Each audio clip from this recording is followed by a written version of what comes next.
Combine up on the board. How this workout goes, there's 4 time stations. There's 7 minutes apiece, 8 minutes apiece. Station 1 is up here along the wall. Station 9 minutes apiece?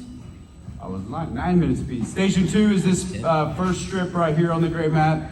Station 3 is the second strip, and then Station 4 is going to be on that far side. All these stations are ran pretty similarly.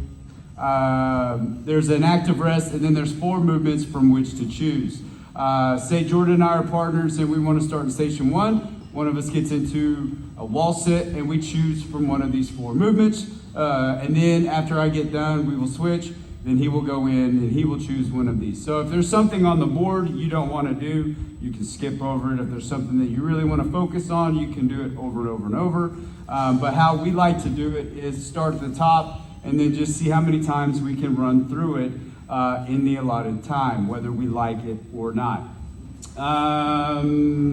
This one's done just a little bit differently. We'll get to that here in just a second. Let's go over these movement options. You saw the wall sit. We got power steps, making sure that we are driving through with that foot, creating distance between you and the box. That leg has a complete extension at the top. Core tucks. You can do them on the ground. You can do them on a box. We're extending those legs and bringing those knees into your chest, keeping that core engaged. Tricep band extension is going to be up here with the bands. Elbows are going to be locked into our sides, and we're going to be pressing down. Nice and controlled, especially on the way up. Don't let it pull you back up, and we get that squeeze down at the bottom. Then we got 10 box stands. These are the ones where it's a little more intentional, a little more strict. You're coming up, straightening out, squeezing those glutes at the top, and then stepping back down. This one right here, active rest. One of you is going to be on the bike, okay?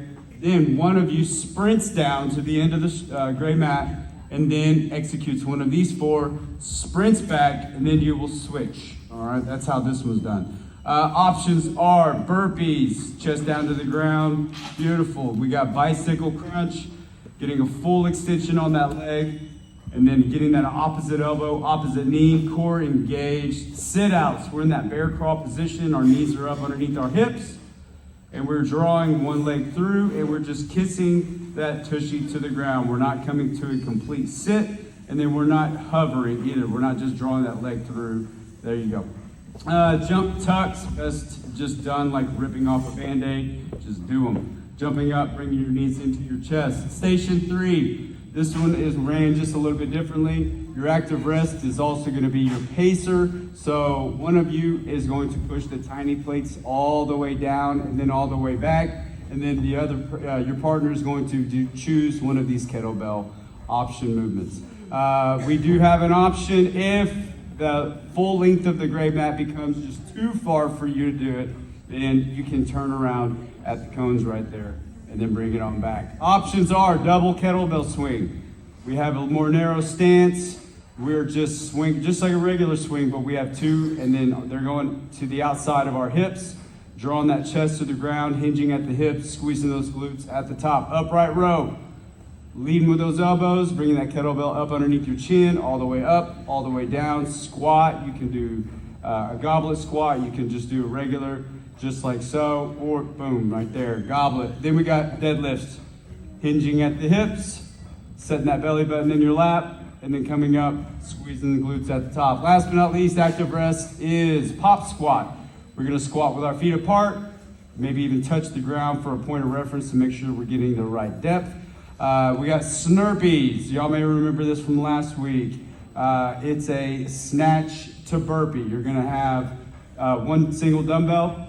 You're gonna do 5 on each side. So you're going to snatch and then drop down into a burpee. Beautiful. Then you will snatch, then go down into a burpee. So 5 on one side, 5 on the other. I love them. Ball slam, picking it up in a squat and then slamming it in a squat. Beautiful. One more. Hammer curls for 40. Pretty reasonable rep count for hammer curls, so make sure you grab something challenging, but one's going up, one's going down, still keeping that good form. And then we got curl to press.